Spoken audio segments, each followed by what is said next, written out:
Hello বন্ধুরা, দেবযানীর রান্নাঘরে তোমাদের সকলকে স্বাগত।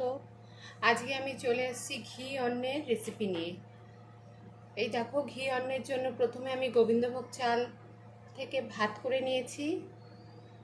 এবার তো দেখো, আমরা গ্যাসে একটা কড়া বসিয়ে নিলাম। কড়াটা গরম হলে এখানে আমরা ঘি দিয়ে দেব। তো এই রান্নাটা আমি টোটালি ঘিতেই করব, কারণ এর নামটাই ঘি অন্ন।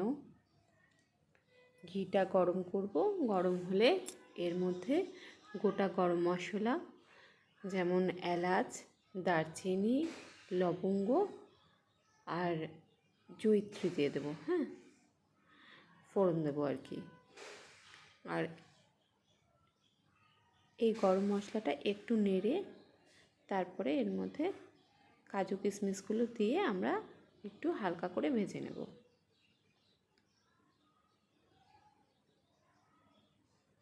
দেখো, ফোড়নটা দিয়ে একটু সুন্দর গন্ধ বেরোলে এরপর আমরা এর মধ্যে কাজু কিশমিশগুলো দিয়ে দিলাম। এগুলো একটু ভাজতে হবে হালকা করে। কিশমিশগুলো দেখো কালারটা চেঞ্জ করে দিচ্ছে, একটু ফুলে ফুলে উঠবে। সেই পর্যায়ে আমাদের ভাতটাকে দিয়ে দিতে হবে।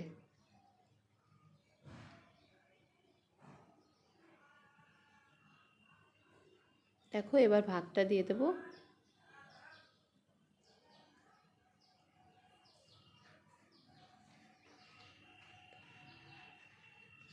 ভাতটা গোবিন্দভোগ চালের ভাত তো একটু দলা দলা পাকিয়ে যাচ্ছে, ঝরঝরাই হয়েছে, কিন্তু তবুও একটু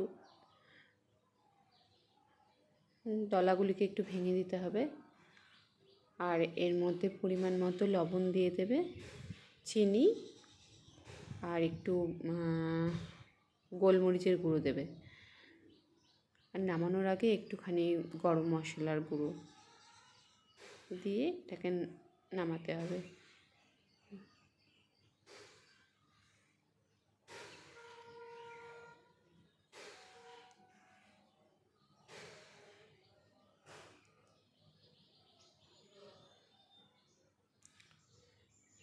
পরিমাণ মতো চিনি দেবে। চিনিটা কেউ একটু বেশি খায়, কেউ একটু কম খায়।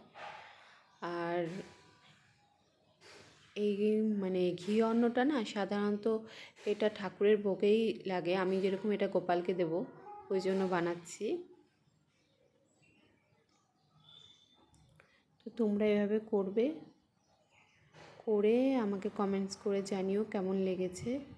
আর ভালো লাগলে লাইক শেয়ার করে দেবে, সাবস্ক্রাইব করে দেবে। এই রান্নাটা খুবই সহজ, খুব তাড়াতাড়ি হয়ে যায়।